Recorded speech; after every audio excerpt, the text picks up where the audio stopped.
Have you ever wondered why the news plays the same 5 stories again and again? Let me give you a little hint. Brainwashing and repetition is the most basic form of brainwashing. Join me as we look at the news cycle and talk about why the mainstream media is so gutless and afraid to report the truth.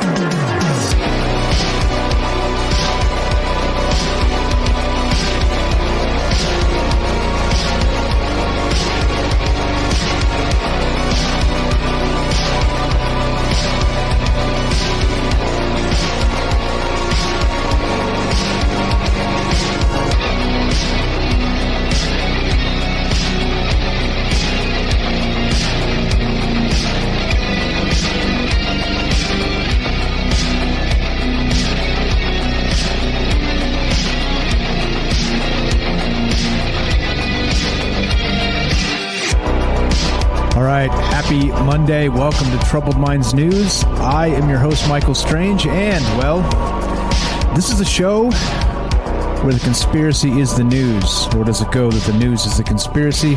I don't know, it's something like that, but I think that really rounds out the truth of the matter and why we've had to really do our own news show here, just because, well, the news folks, the news slangers, the news, you know, those people that try and give us information, well, they're dishonest. And because, of course, we have billionaires that don't have the interest of people, they have power in mind, and so they buy these corporate conglomerates of, media liars and tell them what to lie about. And so here we are. I mean, it's unfortunate, but it is what it is. And like I always say, this is a post-truth world, and so our job is to try and figure out what that even means anymore. And so we're going to keep on doing that, keep on thinking about these things, and keep on considering that, yeah, they're lying to us. And we're going to look at the news and try not to politicize it, which again is all they ever do, right? If you kind of look at the news cycles, it's always just politics. And if it isn't, then they take something that really shouldn't be politics and then they spin it into some other political BS, and it's a shame, and that's just the way it is. And well, so here we are trying to combat that flow of disinformation with real news, as it were. So that's what's going on with this show. That's what this show is, part of a larger show called Troubled Minds Radio. We talk about all kinds of weird shit over there, including aliens, conspiracy, the paranormal, and kind of consciousness, and really some other pretty amazing stuff.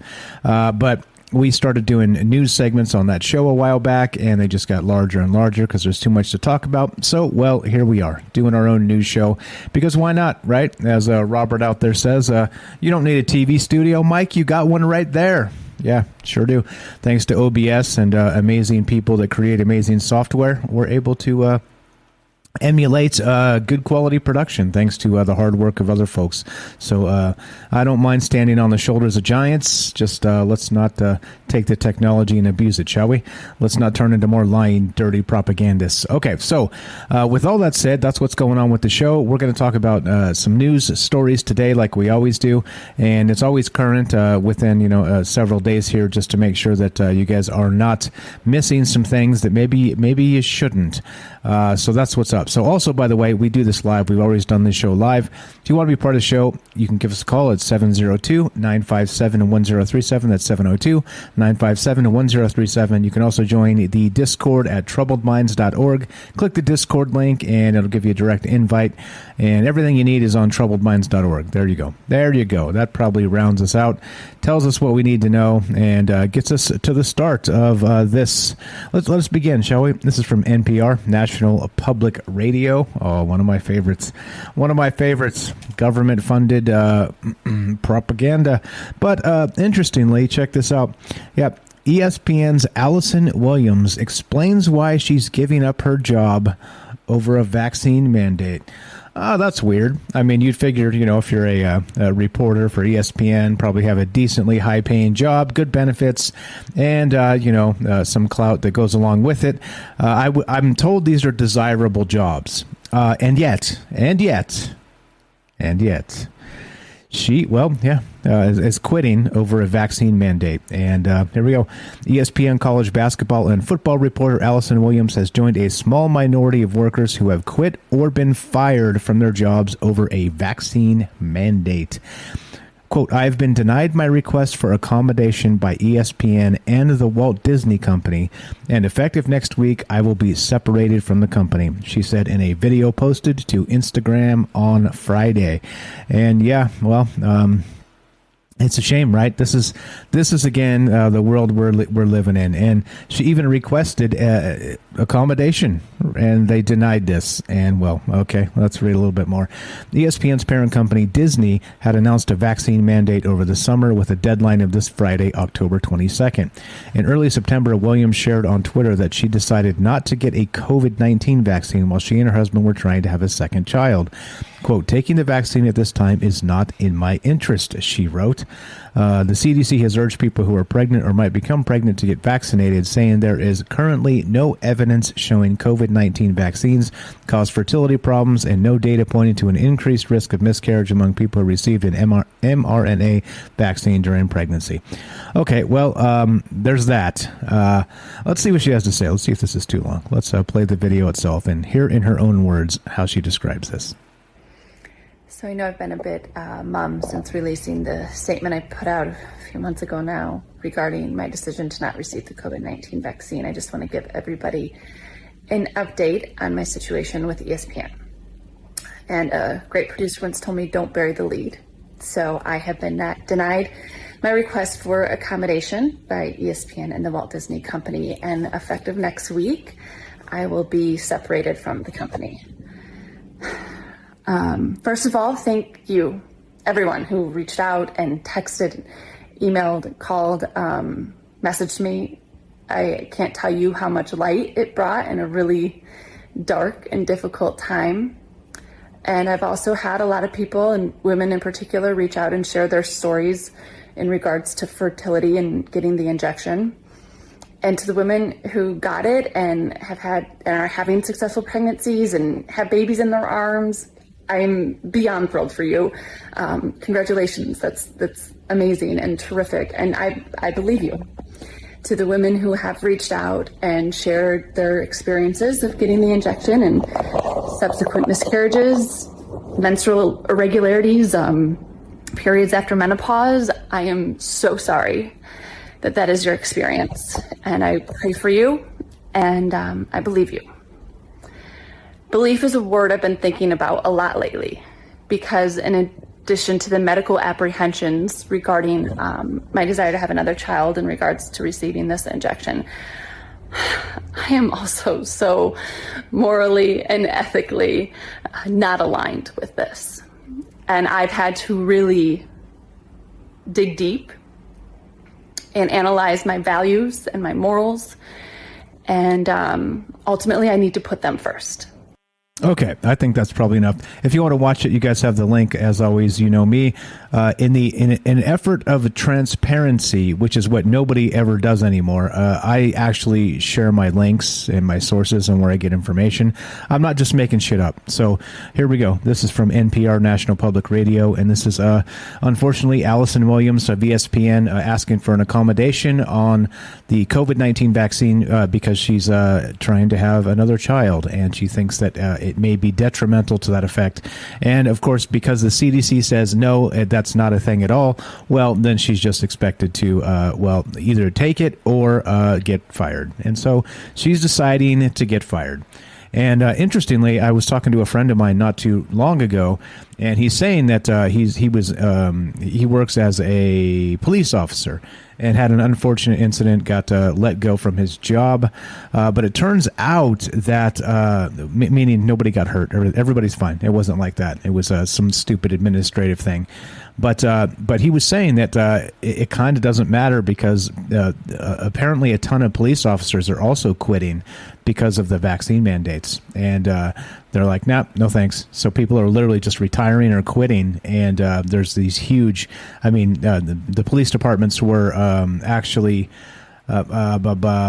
understaffed previously. But now it's becoming worse and worse and worse, and so they're trying to snap up as many people with experience as possible. It's crazy world we live in. But anyway, as usual, right? What do you guys think about this? About these vaccine mandates? About people asking for accommodations for maybe childbearing and things like this, and getting shut down? And so as a result, they have to quit. They have to be terminated from their jobs. It's I think it's one of those terrible situations that we in the terrible world that they're trying to make us live in. Like I say, I don't think it's a terrible world. I think that the vision that they're trying to make us swallow of what the world should be will end up being a terrible place if they continue down the path. But and again, that's among many things, not just these vaccine mandates and everything else. But just letting you know that I don't know. I don't have the answers. You guys know me.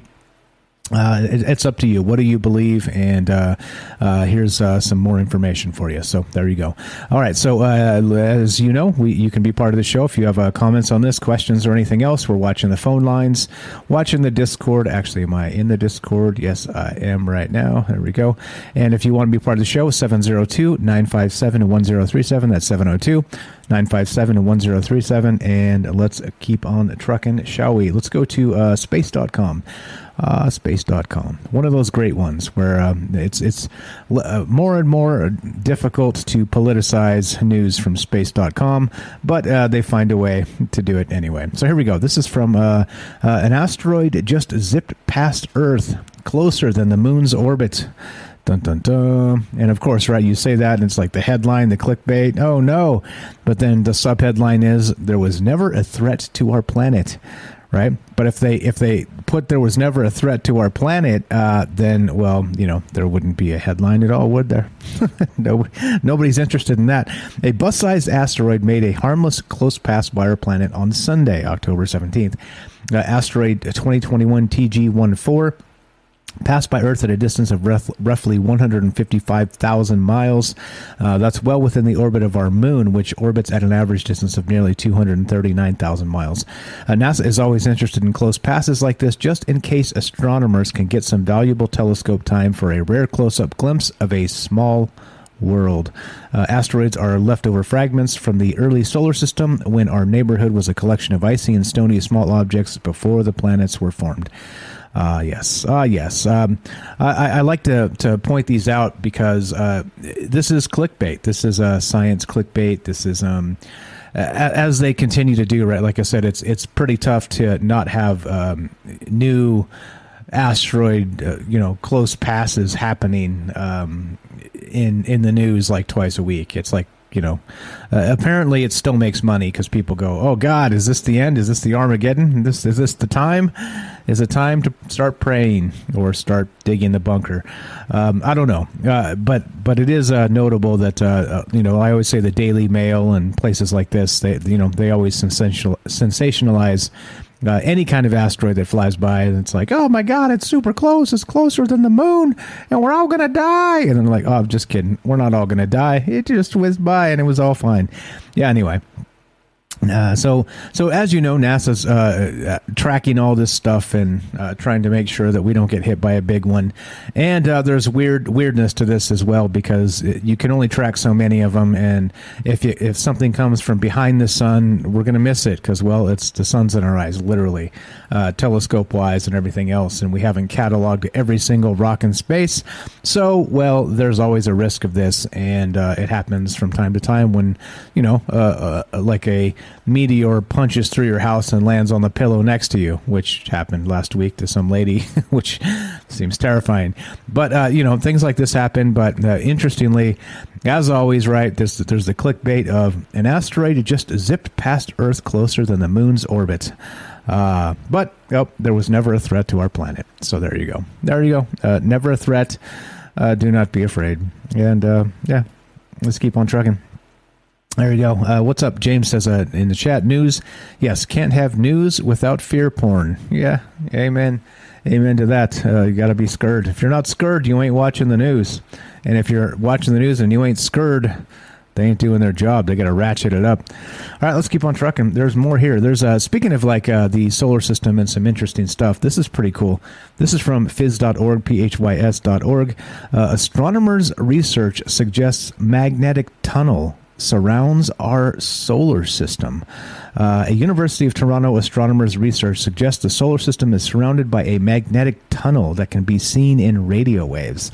Jennifer West, a research associate at the Dunlap University for Astronomy and Astrophysics, is making a scientific case that two bright structures seen on opposite sides of the sky, previously considered to be separate, are actually connected and are made of rope-like filaments. The connection forms what looks like a tunnel around our solar system. The data results of West's research have been published in the Astrophysical Journal.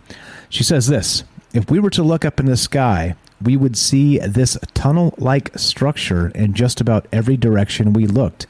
Thus, if we had eyes, that is, if we had eyes that could see radio light. Called the North Polar Spur and the Fan region, astronomers have known about these two structures for decades, West says, but most scientific explanations have focused on them individually. West and her colleagues, by contrast, believe they are the first astronomers to connect them as a unit. Made up of charged particles and a magnetic field, the structures are shaped like long ropes. They are located about 350 light years away from us and are about 1,000 light years long.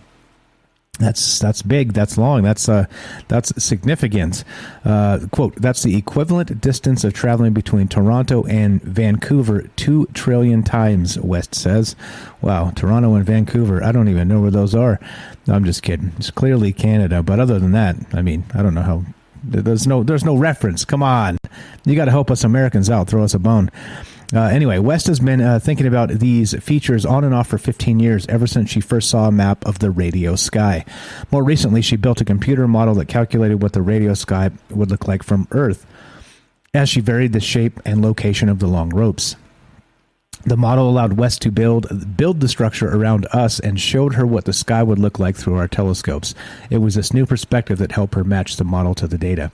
So, yeah, interesting that surrounds our solar system, but they're talking about light years. They're talking about this is a very, very long distance here. So it's not just simply around our actual solar system. It's significantly larger than that. And so we've talked about portals and other things, and maybe I guess you could call this sort of a magnetic slipstreams of sorts, things like this. Apparently it's real. Apparently there's huge light years long sort of these ropes or filaments, as they're being called, that do surround not just the solar system, but go for a very long distance past that. And, given the laws of physics and some other things, magnetic fields, we've talked about ley lines here on Earth. Maybe this is sort of the ley lines of the cosmos, as it were, which seems pretty cool. Pretty cool if you think in terms of, unknown things, because, yeah, definitely. So pretty good stuff here. And what's going on? I see you guys in the chat. Thanks for showing up. Thanks for hanging out. If you want to be part of the show, you know what to do. Give us a call at 702-957-1037. Click the Discord link at troubledminds.org, and we'll put you on the show. All right, let's go to this. This is, the Jet Propulsion Laboratory. NASA's Perseverance rover captures the sounds of Mars. Let's listen to some of this. This is pretty good stuff, and it is a taxpayer-funded situation, so I think we can probably get away with playing this. So let's play this. Open mic on Mars. Let's see what's going on Mars. On NASA's Perseverance Mars rover, we have not one, but two microphones. And these microphones are the very first instruments of their kind ever to go to Mars. I'm Nina Lanza, and I'm a scientist at Los Alamos National Laboratory. Hi, I'm Justin Mackey, an imaging scientist at NASA's Jet Propulsion Laboratory. One of the microphones is mounted on the mast and moves around as we point the cameras. The other microphone is mounted to the rover body, and it stays fixed onto the port side of the rover. The two microphones that we sent were commercial off-the-shelf items. So these are things that you could just buy on the internet, and we put these on our rover. It gives us a new dimension for which we can explore Mars and learn about the Martian environment. First, isn't that strange to you? Let me just interrupt the the video here. That they just ordered some microphones from like Best Buy or something, and like put them on a Mars rover. That seems strange to anybody. Anyway, let's keep on trucking. First, we can just learn about the atmosphere by understanding how sound propagates through it. But we can also listen to the sounds of rover analyses on rocks and learn about the rock material properties from that. And finally, we can also listen to the sounds the rover makes to understand better the state of health of our instruments. There's a difference between Mars and Earth sounds. Sounds on Earth have very rich harmonics. You can hear multiple frequencies that gives a really nice depth to the sound. On Mars, the atmosphere attenuates a lot of those higher frequencies, so you tend to hear the lower frequencies, and it's a much more isolated sound, a little more muted than the sounds we hear on Earth. We've put together a list of some of the sounds we've recorded on Mars to date, so let's take a listen. This is the sound of wind on Mars. All right, we're going to hear these sounds in just a sec, but I got too excited to hear the sounds of Mars. So let's actually take a quick break and get a word from our sponsor, which is you. Be right back with some more sounds of Mars. Are you digging the show? If so, you can support us quite easily and at no additional cost to you if you already have an Amazon Prime account. Since we stream on Twitch every day, all you have to do is link your Amazon Prime account to your Twitch account, and they give you free games on a monthly basis for your personal use, and also a bonus $5 a month to send to your favorite streamer as a way to bring more people to Twitch. And all you have to do is sync up the two accounts and click subscribe. Thanks for considering us. Okay, back to sounds on Mars. Here we go. Wind blowing on Mars.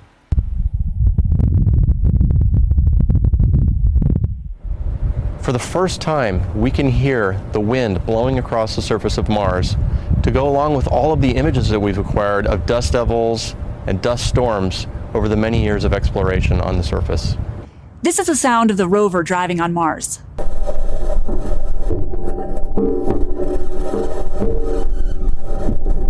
This sound might be a little bit weird because it doesn't sound like a regular driving sound, but that's because the rover's wheels are made of metal. So this metal is rolling over rocks and sand, and it makes this really clanky, squeaky sound. Next, we have the SuperCam laser zapping rocks. We've taken a lot of pictures of rocks that have been zapped by the SuperCam, with little marks in the rocks, and for the first time we can hear these laser shots. When it zaps a rock, it actually makes a sound. We can listen to that sound and learn something about the properties of the rock that we're analyzing. This is one of my absolute favorite sounds. This is the sound of a helicopter flying on Mars.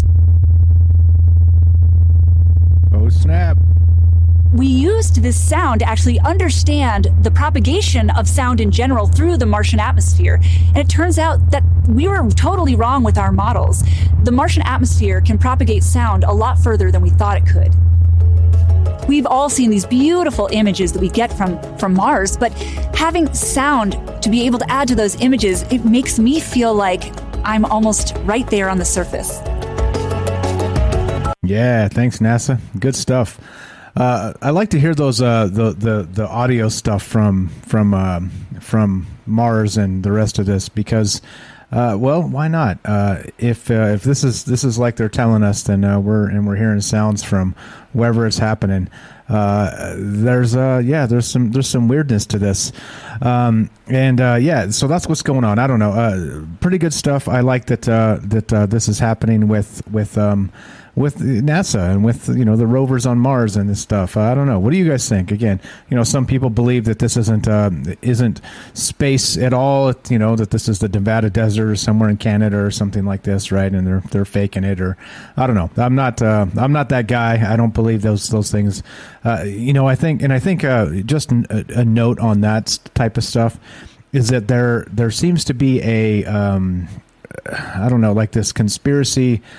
I don't know, like just a word of warning, just because you believe like one conspiracy doesn't mean all the conspiracies are true. So just don't lose your discernment. Make sure that you're thinking in larger terms of some of these conspiracies that you hear out there. There's a lot of folks that are I don't know, that would spread also, not in the media, that would spread disinformation out of maybe ignorance or out of sort of malicious intent. Who knows? Maybe just for clickbait, just to make some money. Who knows? I don't know, but it's almost impossible to nail down intentions of people sometimes. But I think it is interesting that. Well, anyway, just a word of caution. Be careful to not just fall head over heels into the rabbit holes, because there are some dangerous places down there. Meaning that there's people lying to us there as well. So, pretty good stuff. Mars wins, space, all this. I don't know. Like I said, I don't know. You tell me, but just be careful not to think that the conspiracies are as deep as they are, because sometimes that's not the case at all, at all, remotely close. Okay, so let's keep on trucking. Where are we at time wise? I think we're good. Yeah, just want to point it out. Make sure you guys know this, but just to throw it out there as a sometimes back off the conspiracy wagon for just a moment, because it can be a dangerous, slippery slope, like anything, right? But anyway, let's keep on trucking. There's my preach moment for the afternoon. All right, so we have this from Tech Radar, and this is pretty cool. In case your nightmares weren't scary enough, yeah, that's right. Dog-sized scorpion once roamed the waters off prehistoric China. Yeah. The massive Mixopterid was nearly a meter in length. A prehistoric fossil of a sea scorpion the size of a dog has been uncovered in the lower Silurian region of South China. The first time a large Eurypterid has been found in this part of the world. The fossil belongs to this really long word I'm not going to try and say, a member of the Mixopterids, a group of Eurypterids characterized by specialized arms lined with special teeth-like structures used to catch prey in a kind of basket catch as it stalked the sea floor. Quote, our knowledge of Mixopterids is limited to only 4 species in 2 genera, said Professor Wang Bo of the Nanjing Institute of Geology and Paleontology of the Chinese Academy of Sciences in his statement. He continues, we were all based on a few fossil specimens from the Silurian Laurisia 80 years ago. So the discovery report in the Science Bulletin expands our understanding of the distribution of such megafauna around the world and their incredible biological diversity.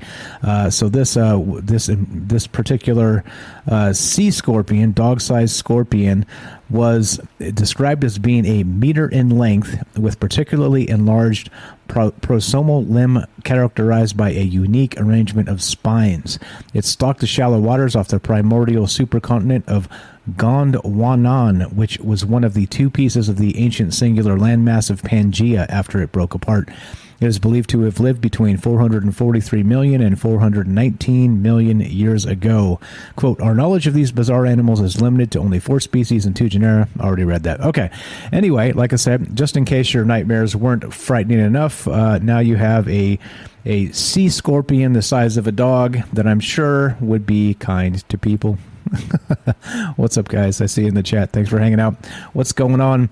All right. So, that's what we're talking about. That's what we're doing. We're kicking it, talking about the news. If you guys want to be part of the show, 702-957-1037. That's 702-957-1037. Click the Discord link and we'll put you on the show.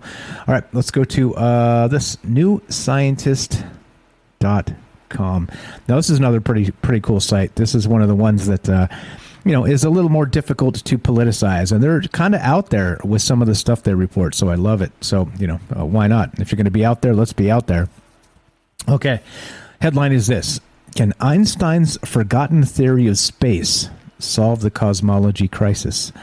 Decades ago, Einstein concocted a theory in which space doesn't just curve, but swirls like a cyclone.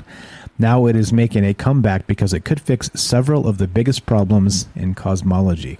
Think about that. That's pretty wild, right? Not just space, not just the curvature of space, swirling space like a cyclone. Long ago, people thought that empty space was just what it sounds like, a featureless void. But the more we have studied seeming emptiness, the more we have shown that it is far from the truth. The air around us is full of jostling gas molecules. In space proper, beyond our atmosphere, there are quantum fields and particles of light. Even the emptiest corner of interstellar wilderness isn't devoid of character because space itself can warp and curve. But what we still haven't got to the bottom of is what space is like. And in the middle of his career, Albert Einstein became convinced that general relativity, his great theory of space and time, had missed a trick. Yes, space did warp and curve, but not in the way he had thought. And the true twistiness of space was accounted for, he reckoned. It might bring us closer to a grand unified theory of physics. And here's the actual article discussing Einstein's theory and the rest of this. Yeah, there it is. What's up, Derek? It all goes back to vortexes and water portals. Here we are, and tossing some Lovecraftian old ones for a great salad, and you got a great salad.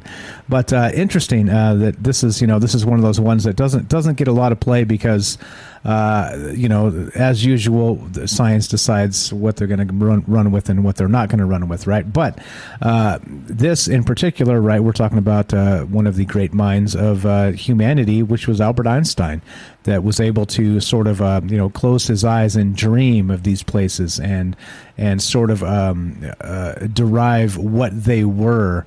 And how they worked with his imagination, with sort of like a supercomputer might simulate things. He was able to kind of close his eyes and travel through space and time, and be able to maybe create theories like this. And so I don't know. This one's pretty cool. Like I said, I got the other link in there if you're going to want to read about Einstein's space swirling like a cyclone, but pretty cool stuff as usual, right? When you think about space and think about the enormity of the universe, this is a very, very good thing. So there we go. All right, and where are we at time wise? I think we're good. Yeah, perfect. So let's take a quick break, and we will be right back. This is Troubled Minds News. I'm your host, Michael Strange. Don't go anywhere. More after the break.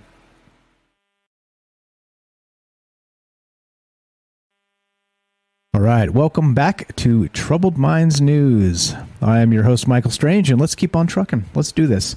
Let's go to the New York Post, one of the most trusted sources in news, as they all are these days, right? Just ask them. They'll tell you, oh, we're totally unbiased. We're not going to give you the fake details. We're going to give you the real details. Okay, anyway.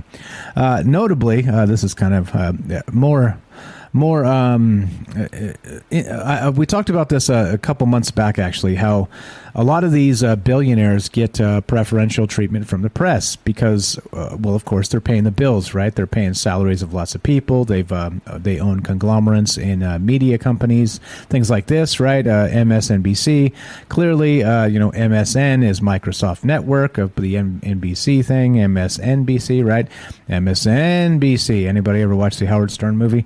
Anyway, so this is Anyway, Microsoft busted Bill Gates for inappropriate emails to female staffer, says the report. And that's the way it is. Microsoft executives once ordered Bill Gates to stop sending flirty emails to a female subordinate, according to a new report. The alleged misbehavior occurred more than a decade before the Microsoft board learned of an affair between Gates and another female employee, which preceded Gates' divorce and resignation from the Microsoft board.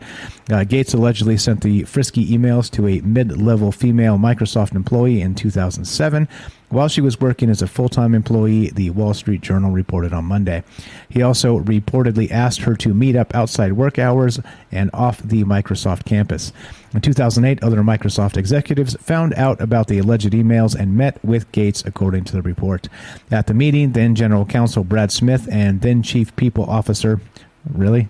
Chief People Officer? Is that a thing? Okay, all right. Then Chief People Officer Lisa Brummel reportedly told Gates the emails were inappropriate and ordered him to stop. No mas, Bill Gates, no mas. Gates admitted that sending the emails was a bad idea and agreed to stop, according to the Journal, which cited people familiar with the matter.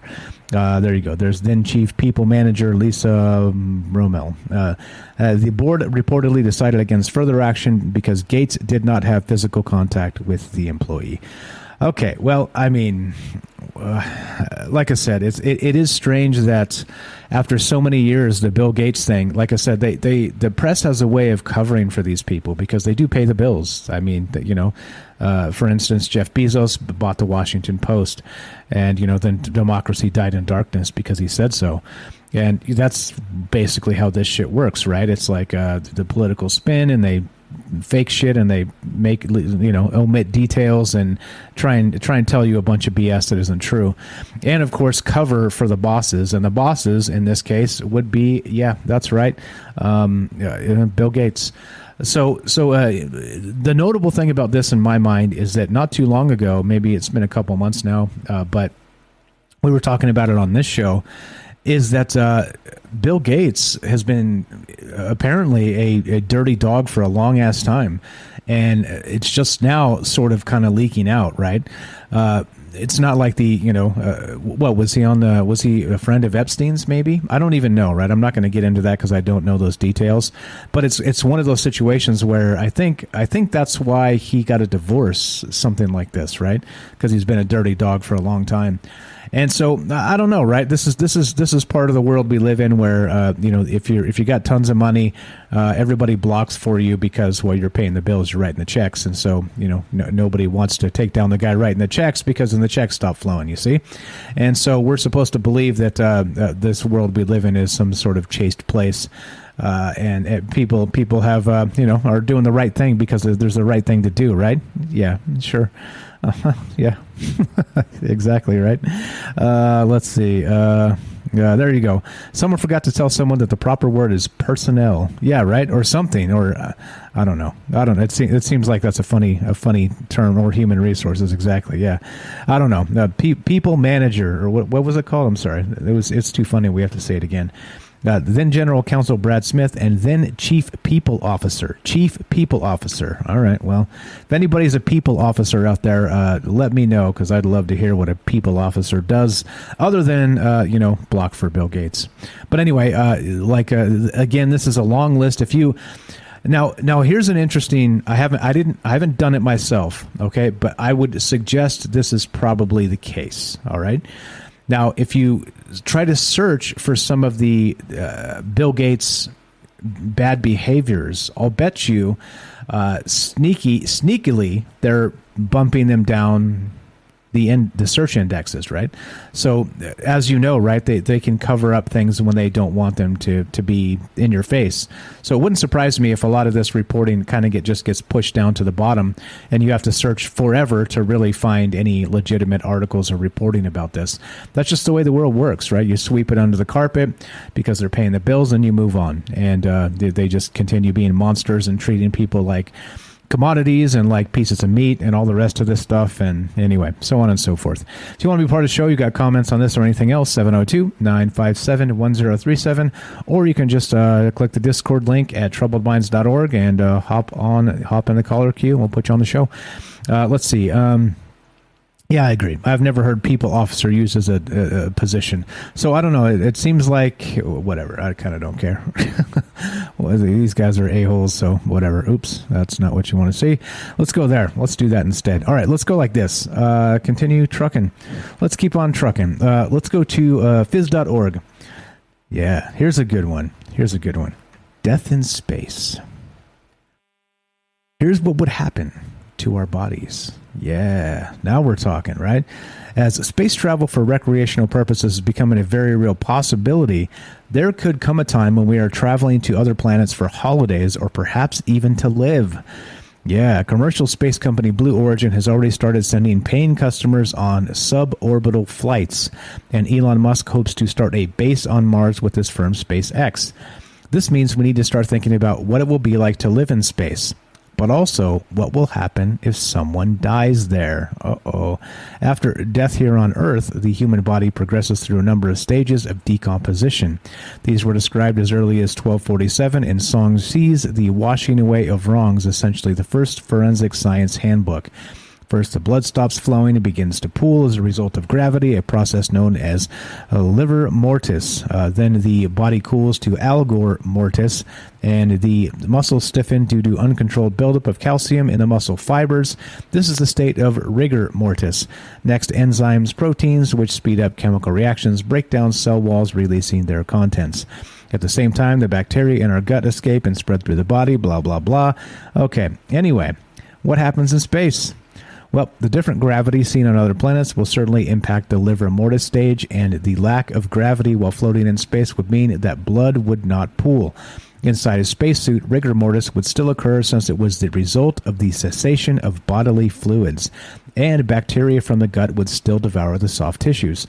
But these bacteria need oxygen to function properly, and so limited supplies of air would significantly slow down the process. Microbes from the soil also help decomposition, and so any planetary environment that inhabits microbial action, such as extreme dryness, improves the chances of soft tissue preserving. So are they saying that maybe, possibly, there's going to be a maybe sort of a mummification process of people as they die in space, right? Or on different planets, or interesting, right? Because think about the ancient Egyptians. They went to these great lengths to maybe keep these bodies in some sort of working order for the, quote, afterlife, right? Well, what happens if you kind of die in a deep freeze? And we've talked about cryogenics and things like this, where, you know, if you freeze people, you can bring them back when the technology supposedly is well enough to do that. You know, I don't know, hundreds of years from now, who knows? Maybe DARPA's doing it now, for all we know. But, right? So think about that in terms of preserving the human body, the DNA, things like this. We'd be basically turned into a popsicle, right? You turn this into from all this grotesque happenings down on Earth to, if you pass away in space, you become a space popsicle. Yeah, it's a space peanut. No, in this case, it's a space popsicle. And it's you. Well, you know, hopefully it's not you.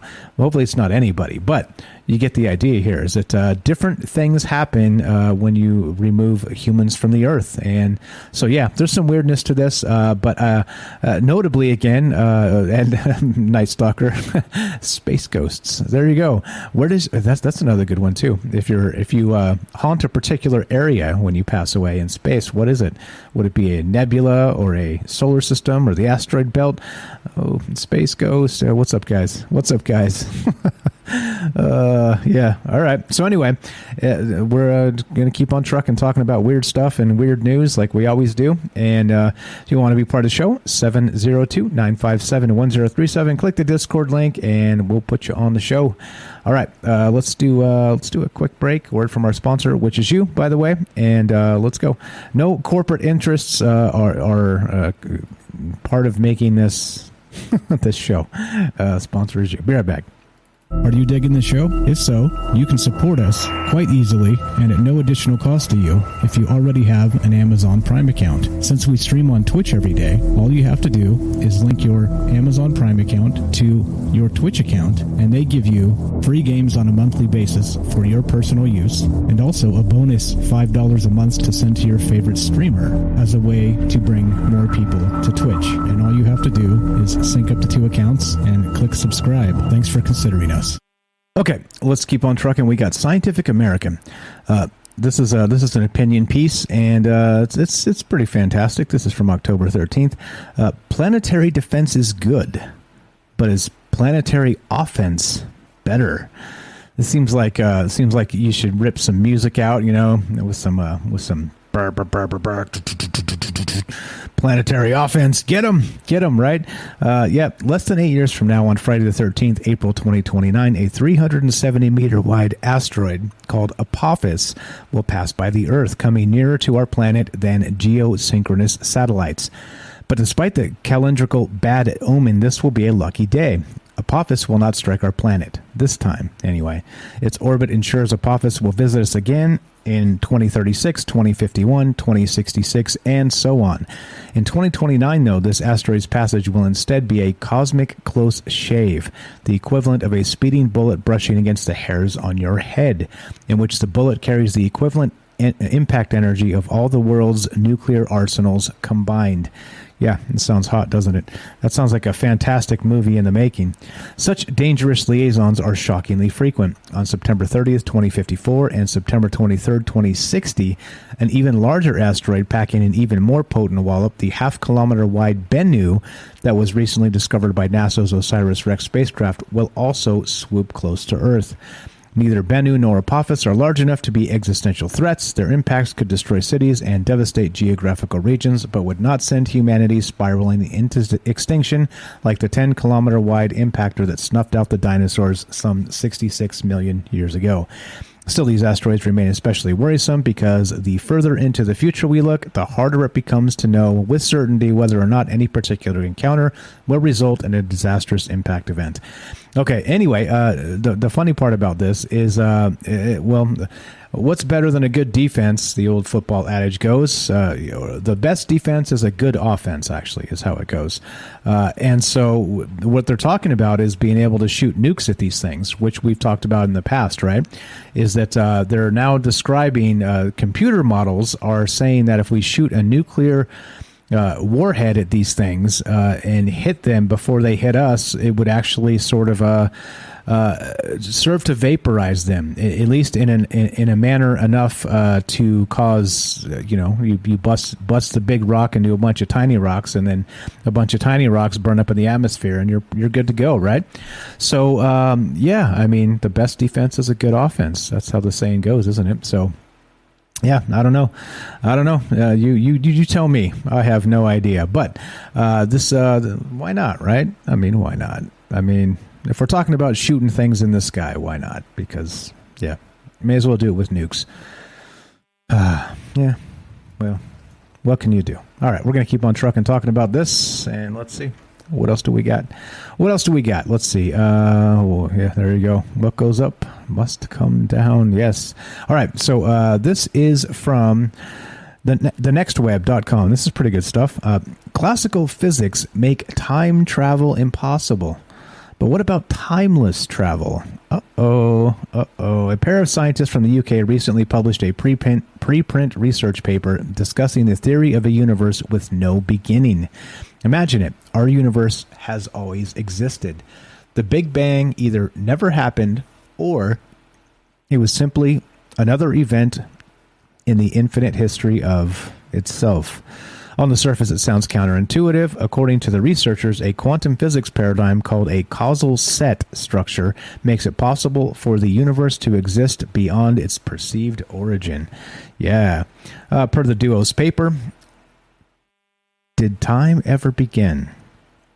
And it's hard to decide which answer is more unsettling, the idea of an infinite past with no beginning, or the concept of such a beginning, the birth of the universe. Stephen Hawking proved that general relativity breaks down at a Big Bang singularity, but left open the possibility that the Big Bang is not the beginning of time, but rather that it was preceded by a quantum gravity era, which cannot be captured by general relativity. The question of the beginning of time must therefore be addressed within a theory of quantum gravity. Yep. So what is quantum gravity? What does it have to do with time travel? Well, the answer to the second question is everything. But the first question is a bit more complicated. Quantum gravity, at its most basic, is what scientists think occurs when classical physics become mathematically nonsensical around quantum phenomena such as black holes. And we've talked about quantum, the quantum world, and this type of thing, the micro macro bit, and how the two worlds are not necessarily obviously compatible. Okay, they react different ways. Clearly, if you touch something, if you tap on something, you're touching it, and it's static and it stays there. But on a quantum level, that's not true at all. Heisenberg uncertainty principle, quantum entanglement, all that weirdness. There's some weirdness there that the particle wave duality. There's some weird things going on at the quantum level. And by the way, yes, we're also mostly empty space, quantum stuff going on inside of us. So clearly there's a connection to the two worlds, but it's not obvious what that connection happens to be. So, as you start to try and put all this together, we've talked about this in the past a little bit, the theory of everything. Maybe we're talking about time travel. So the only surefire way to travel through time is to move through space at near light speed, they say. Theoretically speaking, a person traveling at such a speed would physically experience time at a slower rate than someone standing still on a planetary body. The same would ring true for someone caught in the quantum gravity of a black hole. However, all three persons would observe time at the normal rate. If you were on a spaceship traveling at light speed, your watch would still appear to be ticking off seconds normally. Obviously, this doesn't help us much if we want to go back in time and invest in Microsoft or flash forward 100 years to see what Grand Theft Auto 8 is like. That's totally what I'd want to do. But that might be the best we can muster. If the universe has no beginning, it's conceivable that time travel isn't possible because time and space are essentially the same thing. Oh boy, there you go. There you go. There it is. Time and space are essentially the same thing. Timeless travel. What if there was no beginning, no Big Bang? What if time always was and time always is? No beginning and no end. All right, wrap your head around that one.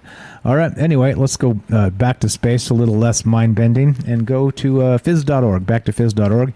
Astronomers see white dwarf switch on and off for the first time. Remember, we talked about this. We talked about, is there some mechanism where maybe stars just shut themselves off and then turn themselves back on? Because there's this weird phenomenon happening where stars are just disappearing from the night sky. They did this sky survey back in the 1950s, and they're matching it now with particular new data sets, and they're realizing that a lot of stars have just vanished.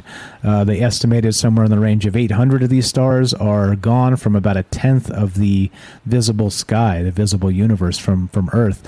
So we have a problem, Houston, don't we? And so in this, maybe this is what's going on. So astronomers see white dwarf switch on and off for the first time. The researchers led by Durham University, UK, used NASA's Transiting Exoplanet Survey Satellite, which is TESS, to observe the unique phenomenon. White dwarfs are what most stars become after they have burned off the hydrogen that fuels them. They are approximately the size of the Earth, but have a mass closer to that of the Sun. The white dwarf observed by the team is known to be accreting, or feeding, from an orbiting companion star.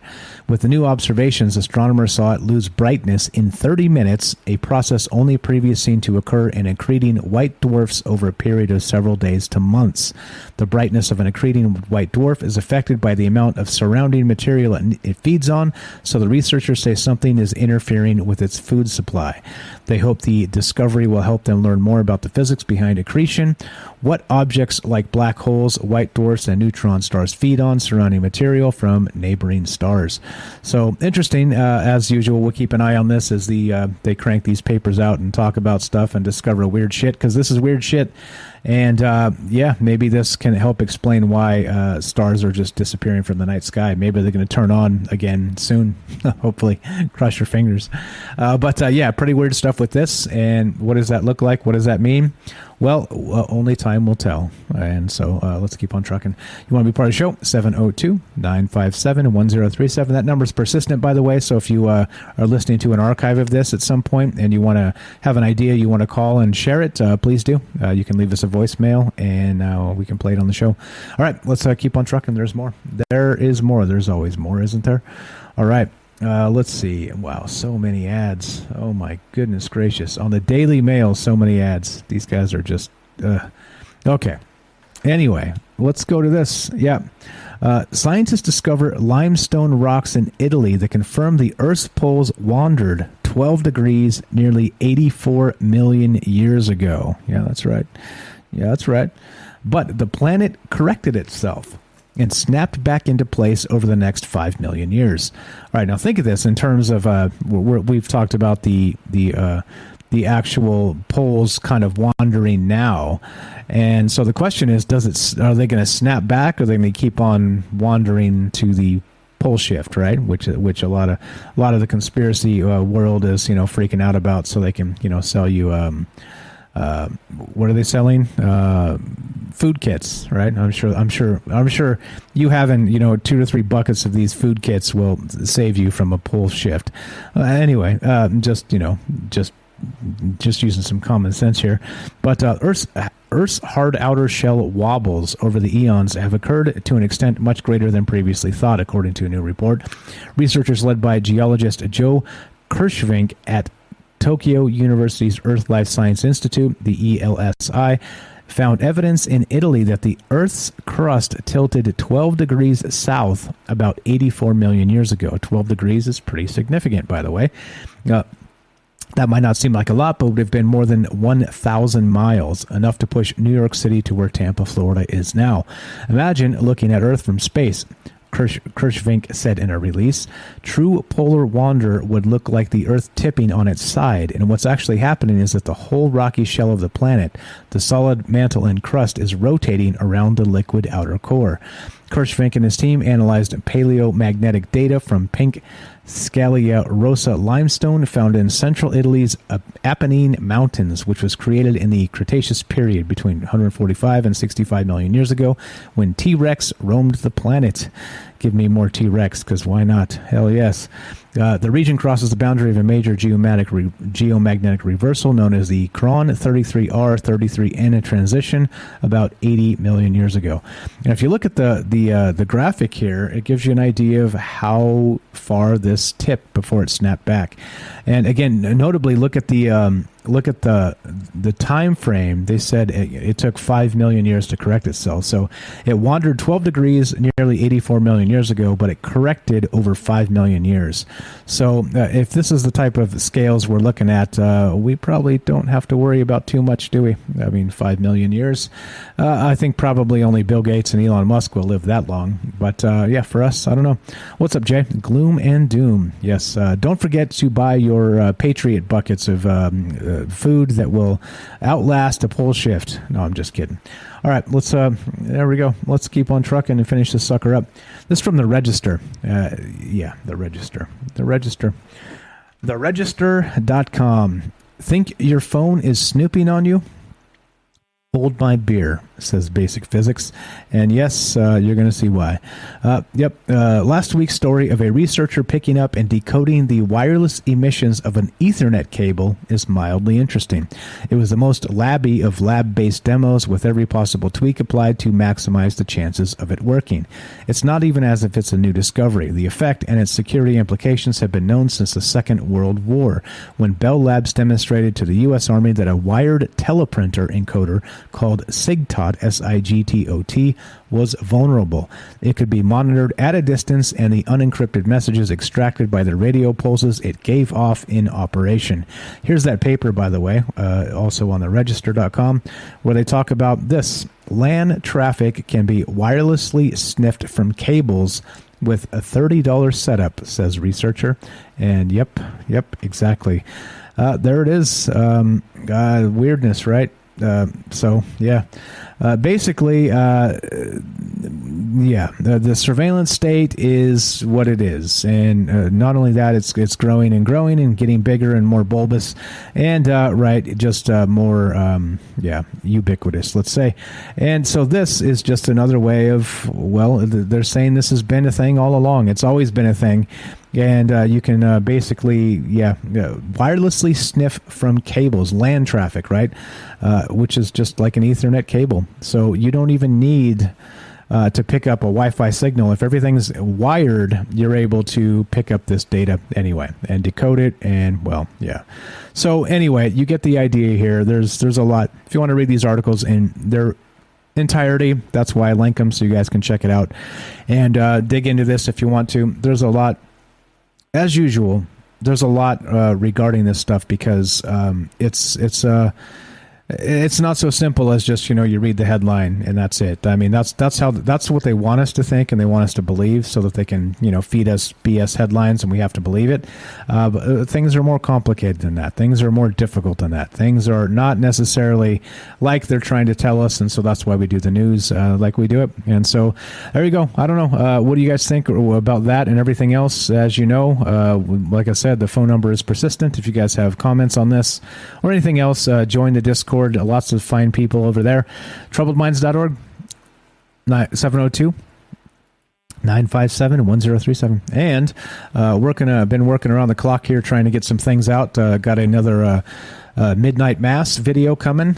Most of that's done. I'll have that hopefully up. Let's see, time-wise. I don't know if I'll get to that before the show tonight, but we will hopefully be able to crank that out tonight or sometime tomorrow early. So just working, just trying to get some marketing done here and some fantastic videos and content out there, because there's again, as always, there's a ton of things to talk about. So we're going to keep doing it, keep trucking, keep doing our things and talking about weird stuff and looking at the world in a different way, because, well, that's what it deserves, I think. This human way they've been telling us is less ideal. And, well, yeah.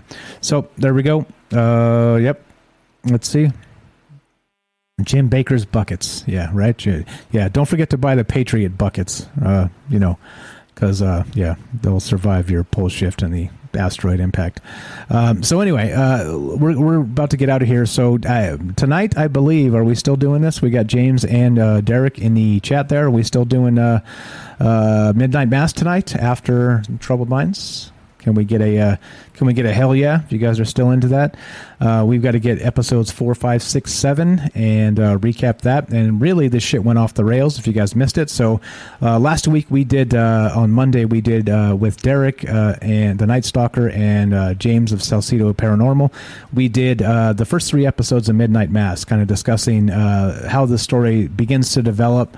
And it's a nice Halloween story. It's one of those weird... anyway, if you haven't seen it, I recommend you see it. If you have seen it, or if you don't mind spoilers, do check out the podcast. It's right there on the podcast feed, or you can find it on Rockfin or YouTube.